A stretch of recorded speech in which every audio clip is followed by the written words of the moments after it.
Good morning, everyone. I have been receiving a lot of emails, just questions asking about how they can find some research articles, whether it be for, a dissertation capstone or just to complete an assignment.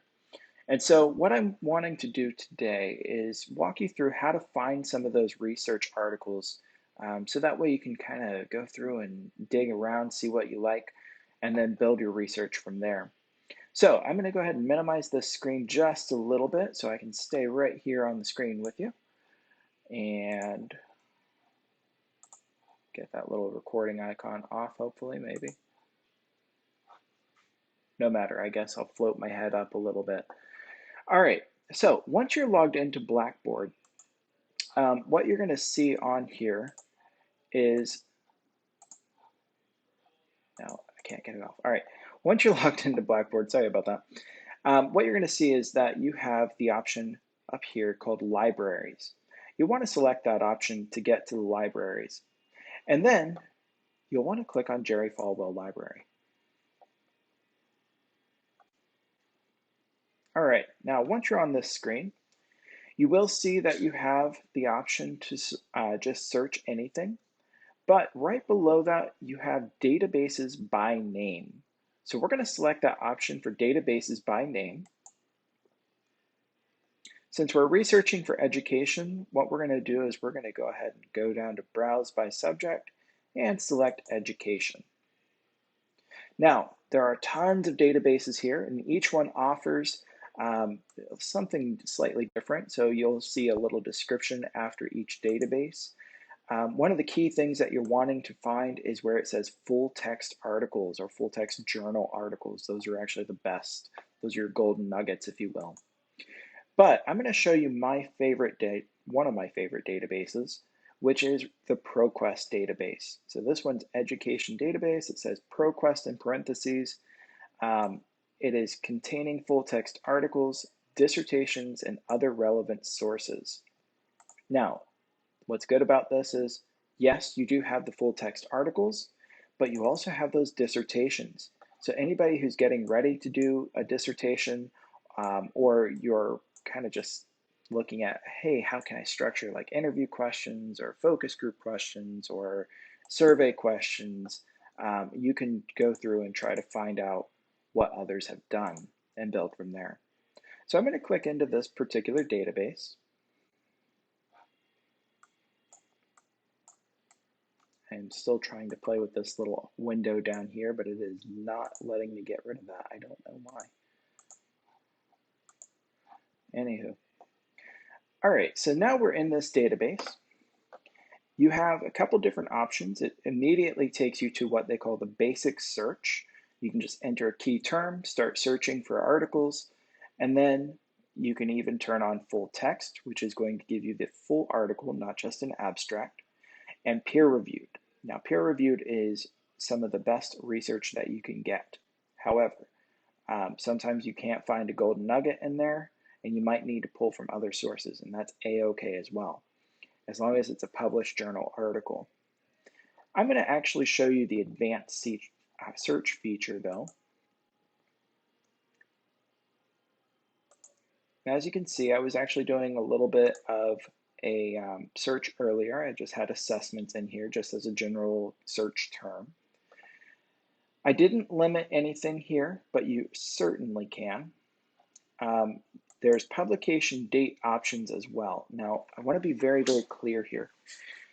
Published research within the last 5 years is considered to be current. Oops, just dropped something off my desk. And so what you want is, in professional research especially, or dissertation, something that will be a published document, what you're going to want to do is make sure that you have research that is within 5 years of your publication date. And this should make up about 95% of your research. It may be a little less, it may be a little more, but you really need to be in that target range. Works that are not published within the last 5 years, especially in professional research, those are just really things like seminal works, landmark cases, things of that nature. So in this database, you do have the option to look for something as current as the last 7 days. I find these first few options very limiting, but you can look for the last 3 years, or you can specify any of these other specific date ranges. For my search, just for the video, I'm going to do the last 3 years. That way I know it's current. All right, now here's the next very, very important part, the source type. In the source type, you have many different options. For research, what you want to do is you want to limit all of your research to really 2 things, conference papers and proceedings and scholarly journals. And honestly, if you just limit to scholarly journals, you're fine. Now, again, if you need to be able to look up other dissertations, you do have that option. This really should be limited to things like how did they structure their interview questions, what kind of information can I pull in terms of their methodology, that kind of thing. You're not going to use a dissertation as a professional reference, if you will, for your own research. Now, other things like blogs, podcasts, websites, honestly, you don't need that at all. You don't want to talk about Joe Schmo's blog within an actual research paper that you're doing. Books can be outdated fairly quickly, even if it happens to be, the 53rd edition of something. Information in books is published less frequently. And so this should really be reserved to things that are kind of like those seminal works, your methodology things, that kind of thing. Magazines, newspapers, some other sources, even reports. These things are really more popular media sources. You don't want to use those unless you're talking about like current events, for example. Same thing with some of these items down here. Working papers are not published documents, so do not use working papers. Okay, now you can limit even further from here, trying to talk about maybe language or even the document type. I'm just going to go with those and see what I get. If you have multiple keywords, you can do that on that previous page as well. I suggest starting with just 1 or maybe 2 keywords until you get a handle on your research topic. Okay, notice I have 41,443 results at this time. That's a lot of articles. I don't know about you, but I personally don't want to go through 41,000 articles when I'm trying to find something for a specific section of my research paper, or just in general, I'm trying to locate a research topic. That's a lot of information. So we need to do some sorting. We need to do a little bit of limiting to our overall research search. So what we're going to do is just limit to full text. So you can do this on the previous page as well, but if you happen to forget, and this is why I didn't do it for the video, you can click on this option to limit just to full text. This means that you're going to be able to pull more than just the abstract or just the citation. Notice that automatically took off about 10,000 results for me. Great. Now let's say I want to limit my time frame. I chose originally the last 3 years, but let's say I just want from 2018 through 2019. I'm looking in that specific range. You could even go through 2020, but just for the video, we'll do through 2019 so you can get a handle on it. Click update. It's going to take a second. Notice it took off another almost 10,000 articles for us. Now, you can get really specific if you want to get down to the month of publication. I would rarely use that feature, but it's up to you.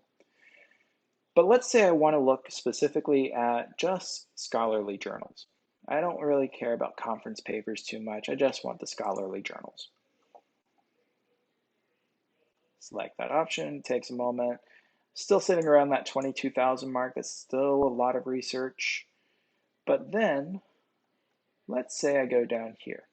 There's a few more options that you can use to kind of filter out some of this information. A couple big ones, location, and I want to speak specifically about location here. because location for research actually is very, very important. You don't want to use research from somewhere that's not comparable to where you're doing your research. So for example, if you're researching here in the United States, you don't really want to use research from maybe a third world country or somewhere that is a totally different educational structure. So what we're going to do is we're going to click on this More option, and we are going to limit our research to include, make sure you're using that include column, United States. But hey, look, here's New York. New York's part of the United States, so we're going to add that in there. Just scroll through. Oh, California, yeah, I guess we'll take them. Let us see. San Francisco, yeah. Texas, Chicago, so on and so forth. You can go all the way through. Once we narrow that search, notice my 41,000 results have now dropped down to about 4,000 results. Totally different. And so I've trimmed down quite a bit. Now from here, I wouldn't narrow too much more because you want to see what's available to you. Now, let's say I'm just looking for, I don't know, I'm going to click this purple one. What is it? Gender difference in verbal performance, a meta-analysis of United States performance assessments. Okay, perfect. So in this particular article, what I found is that I do have my citation right up here at the very top. That's wonderful.